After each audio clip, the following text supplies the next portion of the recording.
Hey everybody, what's going on? Mr. Tony of the Dead here, and I have another movie review for everybody out there. This one's on a movie called Keoma. This is from Arrow Video USA, and it's directed by Enzo Castellari. This movie is about this guy named Keoma, who is this half-breed gunfighter, and he's returning from the Civil War, and he's returning to his hometown, and he finds his hometown with a plague. Like, people are getting the plague, and he also finds it overrun by this tyrant called Caldwell, and to make matters worse, his half-brothers are in cahoots with this Caldwell, and he's running the town to the ground. It's not the town that Keoma remembers leaving. So now he also saves this pregnant woman from being strung out and killed with all the plague victims, because they think she has the plague as well, but she actually doesn't, and he saves her. So that puts a mark on his head as well. So now Keoma wants to take the town back the way it was and defeat Caldwell and the gang and just get things back to the way they were. The movie came out in 1976, and it is a spaghetti western if you haven't guessed it, or by the cover. And Keoma, I almost said Keanu Reeves. Keoma is played by Franco Nero, and he's recognizable mostly by playing Django, the original Django.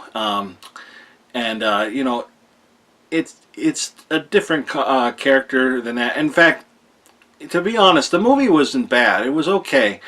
There were things that ruined it for me, like when a scene happened, and I'm sure this is a thing that I haven't watched enough westerns to know about this. I know this does happen here and there, but the first time for me watching in any of these, like, from one scene to the next, there'll be this song this woman will sing, and it'll be like pretty much narrating what just happened and what he has to do next. And it is incredibly annoying. I hate it. I absolutely hate it, and it drags it on so much. If that was not in the movie, I think this movie would be like 100 times better. It's so annoying. And then later on, Keoma starts joining in with the singing. And it just happens so often, and it's just like, I just watched the fucking scene. I don't want to hear it sung. Or like, okay, yeah, I know he has to go and defeat his brothers, or I know he has to go and find the girl. I know. I just fucking watched it. I don't need to hear you sing it. It's annoying. It's maybe something stupid to pick at, but I don't like that. That drives me crazy. It'd be different if it was like a transition, like where it's just like the same thing every time, where it's just about him, but not what just happened. Like, I can't even think of anything like, if they like Django's like Django, if it was like that in between, something like that every time, that wouldn't bother me so much, because that song's kind of powerful in a way. It's like, yeah, Django. And if it was like a Keoma, something like that, that would kind of be okay. That was actually not that bad. Fuck you if you don't like it.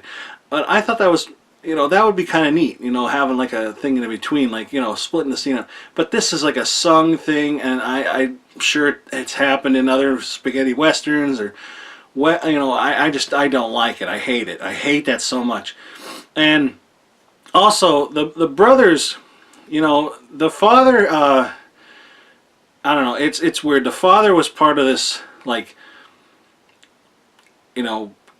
cowboys and Indian kind of thing, and Keoma is half Indian, and basically the father and them, they slaughtered Keoma's tribe, and he was like the only one left.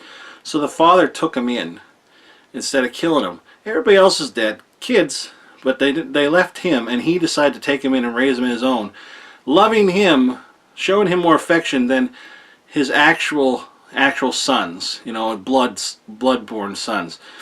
And the sons never liked this. They didn't accept him, I guess mainly too because of the times. They didn't like him because he's an Indian. So it was in everybody's head back then, it was like, you're an Indian, you're a savage, you're bad, they're gonna scalp you, all that shit. And they had that in their head as well. But then they also, mainly because he's taken their father's love away from them, and the father's showing Keoma more love than his actual sons instead of his adopted son. And that always made, and then when the father says something, they were talking about that.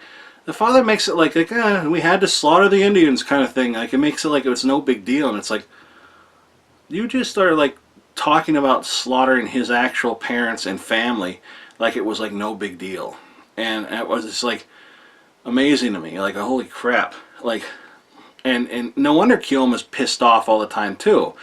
And so like everybody kind of has a legit reason to be pissed in this movie, but I think in a way the brothers, the half brothers I should say, have more of a right to be angry because the father didn't show them like the love that, you know, toward Keoma. But like, again, you're grown up, get over it. But I don't know. And to be honest, Keoma, they make him sound like, okay, he's gonna save the town, all that, he's a hero, but he's kind of an asshole. And especially toward, like, there's this freed slave that was named George, that he helped raise him and everything, and taught him how to shoot. You know, basically everything Keoma does. Like, his father helped him out, and this George helped him out with it, so he can do it too. And you know, he was tough and strong, and, you know, not afraid of anything. Keoma like idolized this guy, and one of the things he says to him when coming back, he calls him the N-word, like out of anger, and then he's like, "I'm sorry, George. You know I didn't mean it." It's like, wow. And George is like, yeah. I think in my head, in his head, George is probably thinking like, "You motherfucker, you! I'm gonna like, oh, you ungrateful little shit." You know, so I don't know, but I could just see it in George's eyes. Like, I can't believe he just said that to me. Like, nope. Like, of all people, I can't believe he said it to me. But he said, and it was all about this the pregnant woman. Where is she? Where is she? N-word. Tell me, N-word. Something like that. And it's like, wow. I was shocked at that to myself. I was like, wow, this is supposed to be like your idol, you know, and you're that mad that you're going to call him that, and then just apologize, and then it cuts to the next scene. It's crazy. But and then the whole very ending, I'm not going to say what happens, but the way this ends, it just justifies the fact that Keoma is an asshole, and I think he's probably a villain. I don't think he's a good guy. He's supposed to be. I think he's kind of an asshole. I don't think he's good. But the movie's okay, except for like those few little things. But it's just kind of funny. And you know, the gun shooting, when they shoot somebody, like, it goes like, you see the bullet hole, and like they fly off like slow motion half the time, or they really exaggerate getting shot and flying in it. That was great. That was a lot of fun. The fist fights in this movie like were a lot of fun, like throwing them through fences and that. Like, the fighting and the shooting in this movie were excellent, to be honest. I really liked that. Like there's always a big shootout in the movie. I loved it. I love the cockiness of it. He's like, "Get off your horse," and that guy's like, he's like, "I said get off your horse," and he has like a sawed-off shotgun, and he's like the other guy, of course, is gonna go for his gun, and he just shoots him with this shotgun, and they slow-moed it, and it was just like, you know, the splatter just coming out with that cool Italian blood, and he just like falls slow motion off the back of the horse. It was like really cool. So that was like the opening, kind of almost right in the beginning, and it was just like there was a lot of cool shots in the movie. The movie did look very nice, it did sound good. I thought so. And the plague, like I didn't really touch on that, but the plague is going around, and like so many people are getting the plague, and you know, you can understand like back then like why they got it, because I didn't actually understand. Like, do they still have the plague nowadays?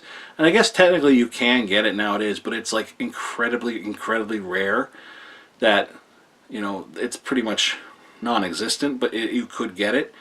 But it's like I'm not going to go into details about it or anything, but it's because of the whole animals running around and in fleas and all that kind of stuff back then. Like, you know, it was pretty easy for germs and stuff to spread around the way they do. And plus, they, you know, the medicines nowadays are different. So, and bathing and all that kind of stuff. You know, people are a lot cleaner. I can't imagine what it smelled like back then.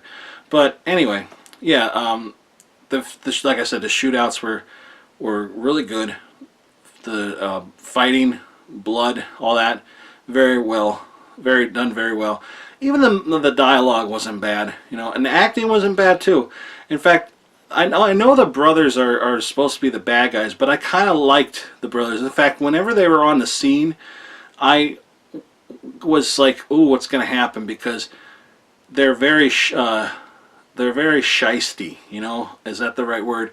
They're very like, you don't know how they're going to like go. They could go like one way. They could be good. They can go be a bad guy. You know, you seem like you can negotiate with them, but there's three of them. So and whatever one of them says, pretty much what goes. And you know, so the brothers are, I guess, in a way likable. You know, it's like they're bad guys, but you kind of want more of them on the screen. And so that was a good trio, I guess I could say. And Franco Nero, he has a face, man. The face he had, gives, like, you could tell when he's pissed off. Somebody says something, he'll just stare them down, and like his face, you could just see it change slightly.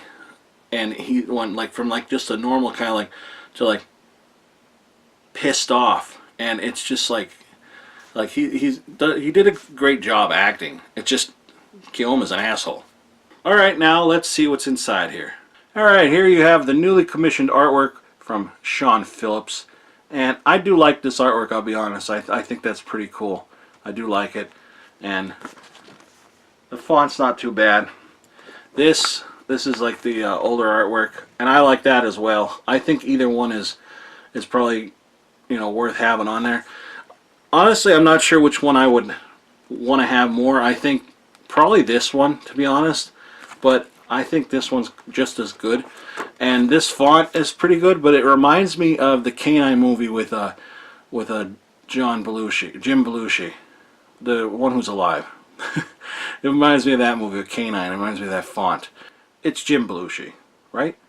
And here, as you can see, there are a lot of special edition contents, and there's a lot to list. So if you want to pause it right now, you can do so and check them out. And inside here we have a booklet here, pretty cool looking booklet, and a Blu-ray. There's no DVD, and the Blu-ray is region A, B, and C. And here you have the booklet. Sorry for the glare. And it's not a bad booklet. It's pretty thick booklet for a single Blu-ray release. Kind of strange, but you know, you got your contents there, cast and crew, and I like how it's like the old time black and white and gray and, you know, western kind of looking. You got some images here, interviews and stuff like that, production credits about the transfer, and there is the back.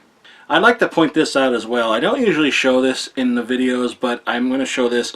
It's usually like they have one of these cards in like every one of them, and it shows like all the releases that have come out, and you know, possibly ones that are coming out.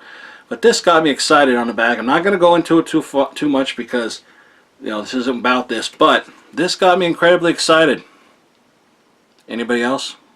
So yeah, besides the things that I said that were negative, I don't think it was a bad movie.